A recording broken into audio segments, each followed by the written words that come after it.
वे कौन से लोग हैं जो मणिपुर के बाद हरियाणा को जलाने की साजिश रच रहे हैं?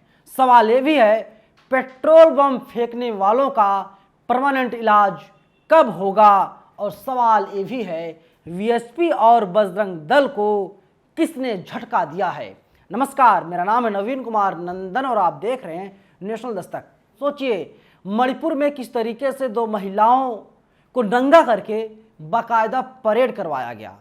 मणिपुर अभी भी जल रहा है। आज 3 महीने पूरे हो गए, लेकिन ऐसा लगता है सरकार हाथ पर हाथ रख करके बैठी हुई है। मणिपुर जल रहा है, वहां की आग बुझी नहीं है। तब तक खबर आई हरियाणा का नूह जल उठा, हरियाणा का गुड़गांव जल उठा, लेकिन सरकार कार्रवाई के नाम पर सिर्फ लिपापोती कर रही है। और जो पत्रकार वहां पर कवरेज करने के लिए जा रहे हैं, उनके साथ बदसलूकी की जा रही है, उनका धर्म पूछा जा रहा है, उन्हें धमकाया जा रहा है, इसके साथ ही उन्हें परेशान किया जा रहा है।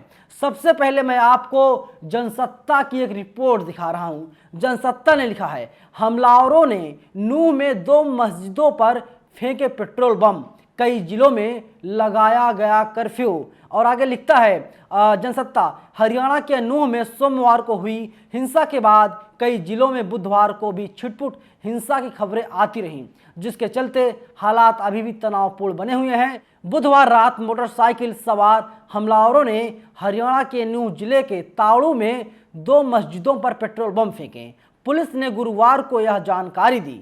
पुलिस ने बताया कि बुधवार रात करीब 11:30 बजे हुई इन घटनाओं में कोई हताहत नहीं हुआ है। जिन मस्जिदों पर ये हमले हुए हैं, उनमें से एक विजय चौक के निकट और दूसरी पुलिस थाने के पास स्थित है। दोनों मस्जिदों को थोड़ा नुकसान पहुंचा है। अब आप बताइए, मैं आपसे सवाल पूछ रहा हूं, क्या मुसलमान व्यक्ति मस्जिद में पेट्रोल बम फेंक सकता है?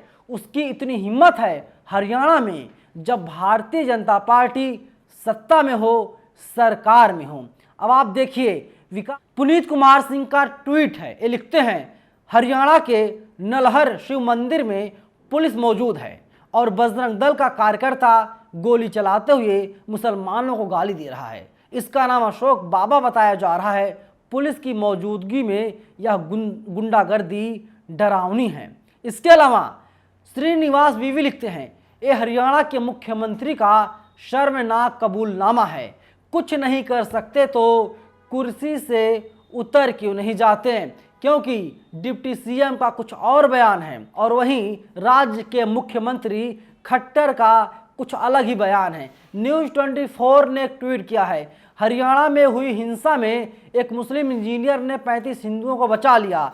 आबिद हुसैन को पता चला कि कुछ असामाजिक तत्वों ने यात्रा में शामिल लोगों को बंधक बना लिया है। और वहीं बड़ी खबर निकल करके अब ये सामने आ रही है, जाट महासभा के जनरल सेक्रेटरी ने कहा है साफ तौर पर एक चैनल से बात करते हुए, वे लोग मुसलमानों के साथ हैं और विश्व हिंदू परिषद को एक करारा झटका लगा है। जाट महासभा के तमाम लोग साफ तौर पे कह रहे हैं, वे लोग शांति चाहते हैं, वे लोग न्याय चाहते हैं, वे लोग चाहते हैं कि माहौल शांत रहे। लेकिन कुछ दंगाई गुंडे हैं जो एक खास समुदाय से आते हैं, वे लोग नूह को, हरियाणा को, मेवात को, गुड़गांव को जलाना चाहते हैं। अशरफ हुसैन ने एक ट्वीट किया है। इन्होंने साफ तौर पर लिखा है कि मेवात हिंसा मामले में बजरंग दल की ओर से जाट समाज को उनका साथ देने का आह्वान किया गया था, जिस पर जाट लीडरशिप ने उनका साथ देने से मना कर दिया है। यानी जो तमाम लोग हैं, बजरंग दल और वीएसपी के लोग हैं, उन लोगों को अब जो है कि जाट महासभा का, जाट समुदाय का समर्थन नहीं मिलेगा। वहीं पुनीत कुमार सिंह का दूसरा ट्वीट है, राजपूत और जाट समाज ने मेवात हिंसा पर जिस तरीके से विरोध जताया है वह सराहनीय है। उन्होंने जिस तरीके से अपने बच्चों को हिंदुत्व के नाम पर हो रहे बवाल से दूर रहने को कहा है, वह दर्शाता है कि वह कायर नहीं है। अब मैं आपसे एक सवाल पूछता हूं, आप लोग जहां से भी वीडियो को देख रहे हैं, आप लोग बताइएगा, किसी आईएएस, किसी आईपीएस, किसी नेता, किसी मंत्री, किसी विधायक, किसी संतरी, किसी सांसद का बेटा क्या उस शोभा यात्रा में शामिल था या अभी तक उसे गिरफ्तार किया गया है? सच्चाई ये है देश के बहुजनों, कान खोल के सुन लो। चाहे खुद को हिंदू तुम कहते हो, चाहे खुद को मुसलमान कहते हो, चाहे एससी कहते हो, चाहे एसटी कहते हो, चाहे ओबीसी कहते हो, या फिर चाहे अल्पसंख्यक खुद को बताते हो, तुम्हारा यूज किया जा रहा है। तुम समझदार हो जाओ, इससे तुम्हें सरकारी नौकरी नहीं मिलेगी। धर्म की रक्षा करने के लिए तुमसे कहा जाएगा, लेकिन जो लोग कह रहे हैं तुम धर्म की रक्षा करो, क्या उनके बेटे इस पूरे मामले में शामिल हैं? बिल्कुल शामिल नहीं होंगे। और अगर किसी का बेटा शामिल भी होगा, उसे बचा लिया जाएगा और तुम बेगुनाह हो सकता है तुम्हें 100, 200, 400, 500 रुपये मिल भी गया हो, तुमको बिरयानी मिल गई हो सकता है तुमको एक टाइम का खाना मिल गया हो, और तुम इस पूरे मामले में शामिल हुए हो, तुमको जेल भेज दिया जाएगा। कुछ भी नहीं कर पाओगे, जिंदगी बर्बाद हो जाएगी। तुम्हारे माँ बाप घर में रोएंगे, बिलखेंगे, तड़पेंगे, चिल्लाएंगे, मेरा बेटा निर्दोष है, उसे छोड़ दिया जाए। लेकिन बलि का बकरा आपको ही बनाया जाएगा। इसीलिए आपको जागरूक होना बहुत ही ज़्यादा ज़रूरी है। और अब मैं आपको हरियाणा तक का एक ट्वीट दिखा रहा हूँ। मेवात हिंसा मामले में बजरंग दल की ओर से जाट समाज को उनका साथ देने का आह्वान किया गया था, जिस पर उन्होंने साफ मना कर दिया। जाट समाज सेकुलर है, हमने सही बात को सपोर्ट किया है। मोनू मानेसर वीडियो पोस्ट कर माहौल खराब करता है, सरकार ने एक्शन क्यों नहीं लिया? युद्धवीर सिंह जाट महासभा के सेक्रेटरी हैं और उन्होंने साफ तौर पर हरियाणा तक से कह दिया है, लेकिन हो क्या रहा है अब?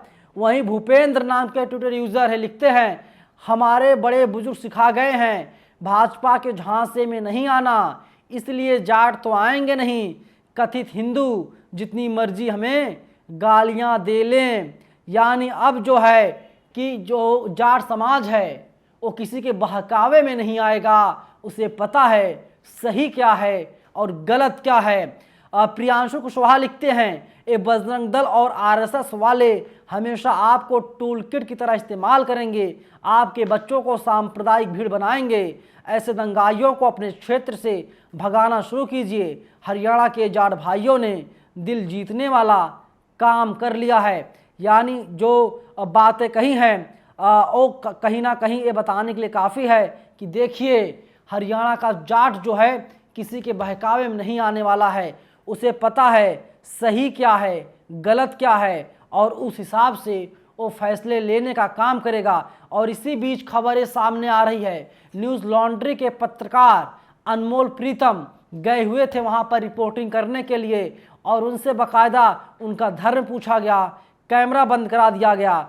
जो है कि मूक नायक ट्वीट करता है, हरियाणा गुरुग्राम के सेक्टर 70 में स्थानीय बजरंग दल कार्यकर्ताओं द्वारा न्यूज़ लॉन्ड्री के पत्रकार अनमोल प्रीतम को धमकी दिया, साथ ही धर्म पूछ करके कैमरे को बंद करवा दिया गया है। यानी अनमोल प्रीतम के कैमरे को बंद करवाया गया। पूछा गया किस धर्म से हो, साफ तौर पे अनमोल प्रीतम ने कहा होगा कि जो है कि वो हिंदू हैं और इसीलिए अनमोल प्रीतम को नहीं मारा गया, अनमोल प्रीतम की लिंचिंग नहीं की गई। सोचिए अगर अनमोल प्रीतम जो है मुसलमान होते तो क्या होता, आप कल्पना कर सकते हैं। हो सकता है कि आने ना दिया जाता, लेकिन जैसे रेहान फजल जो बीबीसी में काम करते हैं, बाकायदा जब गोधरा कांड हुआ था तो उनसे पूछा गया था, जब उन्होंने अपनी वाइफ का क्रेडिट कार्ड दिखाया था और उन लोगों ने जो दंगाई थे उन लोगों ने नाम को गलत पढ़ लिया और उन लोगों ने कहा कि देखिए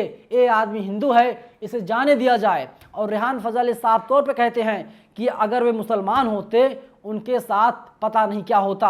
और ठीक इसी तरीके से अगर जो है अनमोल प्रीतम जो है कि मुसलमान होते तो पता नहीं क्या हो जाता। अनमोल प्रीतम का मैं आपको ट्वीट दिखा रहा हूं। इन्होंने लिखा, क्या गुरुग्राम में पत्रकारिता करना अपराध है? गुरुग्राम सेक्टर 70 में स्थानीय बजरंग दल कार्यकर्ताओं द्वारा धमकी मारपीट के डर से 200 मुस्लिम परिवार पलायन कर चुके हैं। जब मैं वहां रिपोर्टिंग कर रहा था तो मुझे 2 बार धमकी दी गई, मेरा धर्म पूछा गया और कैमरे को बंद करवा दिया गया है। इसके अलावा 1 अगस्त को अकबरपुर चौक पर बजरंग दल द्वारा मुस्लिम दुकानों में तोड़ फोड़ की गई। जब मैं वहां लोगों से बात कर रहा था तो मेरे ऊपर पत्थर से मारने का प्रयास किया गया, जबकि पुलिस भी वही मौजूद थी। जिस तरीके से अनमोल प्रीतम लिख रहे हैं, इसका मतलब यही है कि सब कुछ पुलिस की निगरानी में हो रहा है। और इसके अलावा जो है कि अनमोल प्रीतम का तीसरा ट्वीट है, 1 अगस्त को ही अकबरपुर मस्जिद के पास पेट्रोल बम फेंका गया और आपत्तिजनक नारे लगाए गए, जिसकी वजह से 14 मुस्लिम परिवार मकानों पर ताला लगा करके चले गए। लेकिन फिर भी गुरुग्राम पुलिस कह रही है सब ठीक है। हमने गुरुग्राम चल रहे हिंसा की गहराई से पड़ताल की है और साफ तौर पे ग्राउंड जीरो पर अनमोल प्रीतम गए थे और कह रहे हैं कि जो है कि मुसलमान परिवार जो है वे लोग पलायन कर रहे हैं, डरे हुए हैं, सहमे हुए हैं। ठीक उसी तरीके से जिस तरीके से मणिपुर के तमाम ईसाई अब दिल्ली आ रहे हैं, देश के अलग अलग हिस्सों में जा रहे हैं, वे लोग अपना जीवन यापन करने की कोशिश कर रहे हैं, किसी भी तरीके से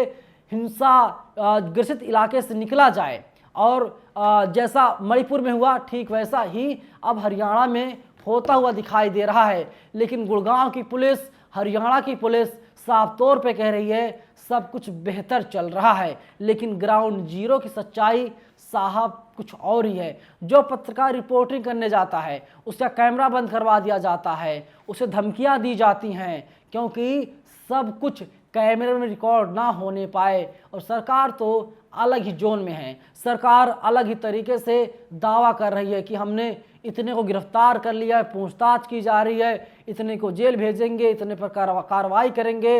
हम चाहते हैं शांत व्यवस्था बनी रहे। लेकिन देश के तमाम जागरूक लोग अब साफ तौर पे कह रहे हैं कि देखिए, पहले मणिपुर को जलाया गया और हरियाणा को जलाने की पूरी प्लानिंग चल रही है। और वीएसपी और बजरंग दल के लोगों ने जाट महासभा से, जाट समुदाय के लोगों से गुहार लगाई थी कि बजरंग दल के और वीएसपी के लोगों के समर्थन में जाट महासभा के लोग आए। लेकिन जाटों ने साफ तौर पर ऐलान कर दिया है कि वे लोग किसी के पक्ष में नहीं रहेंगे, ना ही किसी के विपक्ष में रहेंगे। वे लोग न्याय के साथ हैं। वे लोग चाहते हैं कि हरियाणा में शांति बनी रहे। और एक तरीके से जाटों का ये मास्टर स्ट्रोक माना जा रहा है और लड़ाई अब कमज़ोर पड़ती हुई दिखाई देगी। और एक कहावत है, सैया भैल कोतवाल तो डर काहे का। आम पब्लिक के साथ ही अनमोल प्रीतम कह रहे हैं पुलिस की निगरानी में सब कुछ किया जा रहा है और पुलिस मूक दर्शक बनकर सब कुछ देख रही है। तो सवाल यहाँ पर ये पैदा होता है कि सरकार के हाथ में क्या कानून व्यवस्था नाम की चीज़ नहीं बची हुई है? अनिल विज जो हरियाणा के गृह मंत्री हैं, क्या उनके हाथ से सारी चीज़ निकल गई हैं? सरकार के कंट्रोल में अब ये पूरा मामला नहीं है क्या? बड़ा सवाल यही है। और इसीलिए कांग्रेस पार्टी के तमाम लीडर अब सरकार से इस्तीफे की पेशकश कर रहे हैं, इस्तीफे की मांग कर रहे हैं और कह रहे हैं कि सरकार को इस्तीफा दे देना चाहिए। और सरकार कह रही है साहब हम तो कार्रवाई कर रहे हैं। फिलहाल इस वीडियो में इतना ही, लेकिन पूरी खबर को आप लोग कैसे देखते हैं आप लोग कमेंट बॉक्स में हमें अपनी राय ज़रूर बताइएगा। और आपसे मेरी गुजारिश है कि कृपया करके आप लोग ऐसे दंगों में, ऐसे जो पूरा जहां पर हिंसा हो रहा है आप लोग वहां पर ना जाइए। आप लोग वहां पर जाने से बचिए और ऐसे लोगों का समर्थन कतई मत कीजिए जो लोग देश को, जो लोग हरियाणा को, जो लोग मणिपुर को जलाना चाह रहे हैं। धन्यवाद। नेशनल दस्तक की आपसे गुजारिश है कि अगर इसको बचाना चाहते हैं तो नेशनल दस्तक को सब्सक्राइब करने के लिए रेड कलर के सब्सक्राइब बटन को दबाएं,